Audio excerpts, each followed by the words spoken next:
Fun fact, the Redmi Note 8 Pro was the fourth most searched smartphone of 2019. So today, let's put this 64 megapixel camera beast to its paces to see if it's worthy of so much fanfare or not. Okay, so the Note 8 Pro is beautifully built for a budget smartphone. The glass construction here is solid and this green color indeed looks stunning. The display on this smartphone isn't AMOLED, but that's not a problem since the display has very good viewing angles and sunlight legibility. The color reproduction of this display is a bit on the warmer side, but that's something that you're not gonna notice on a regular basis. Since the display is not AMOLED, you have to do with a rear-mounted capacitive fingerprint reader. It might be a bit old school, but on the flip side, it's faster than any in-display fingerprint scanner that I've ever used. Now let's move on to the camera setup. The primary camera here is of 64 megapixel resolution and it's got an aperture of f1.8. But you must keep in mind that 64 megapixel does not mean that it's gonna beat the Pixels and iPhones of the world. The results from this camera in the standard pixel bin 16 megapixel mode are quite impressive by this segment standards. The images have a very good amount of retailing optimal lighting conditions. However, this camera does have the tendency to overexpose the bright areas in an image. But the onboard AI mode, when switched on, does fix everything up. You can also shoot photographs in full 64 megapixel resolution.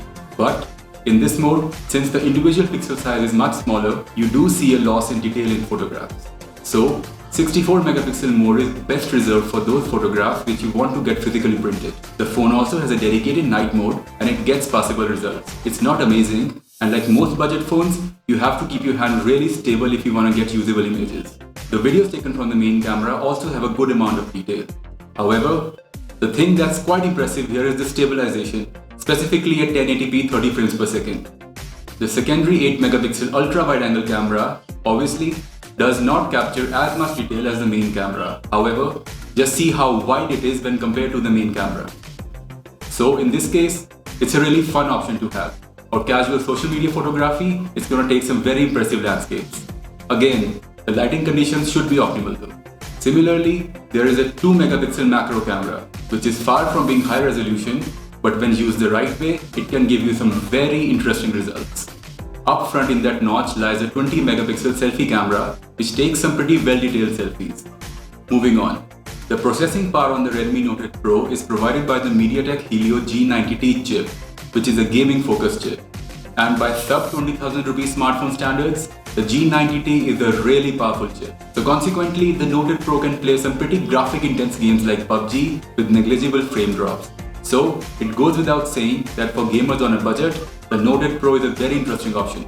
The phone we are testing here has 6GB of RAM, and during a test cycle, it also got the latest MIUI 11 update. However, the Android version remained Android 9.5. As always, MIUI remains a very heavy Android skin, but it's also brilliantly optimized. So, day-to-day performance is quite seamless here. But, as always, even with MIUI 11 update, the Note 8 Pro has UI ads. So, for some of you, it might get quite annoying, especially if you've never used a Redmi phone in the past. Finally, the Xiaomi Redmi Note 8 Pro has a big 4500 mAh battery, which makes sense for a phone that's targeted towards gamers. On medium to heavy usage, you can easily manage around 6 hours of screen on time. But obviously, if you're a heavy gamer, your mileage might vary. But still though, the battery life here is pretty impressive. The phone also comes with an 18-watt fast charger in the box and it charges over USB-C. At the end of the day, what makes the Redmi Note 8 Pro really shine is its price tag. For between Rs 15 to 18,000, you get a phone that looks quite premium, takes good photographs, and plays heavy games with ease. So, if you're someone who wants to buy a powerful phone without wasting your hard-earned money, then the Redmi Note 8 Pro is a no-brainer. Alright guys, I really hope you found this review helpful. If you've got any question, do drop a comment down below. And if you like our content, please make sure to subscribe to our channel for more videos like this one. I'll see you in the next video. Bye.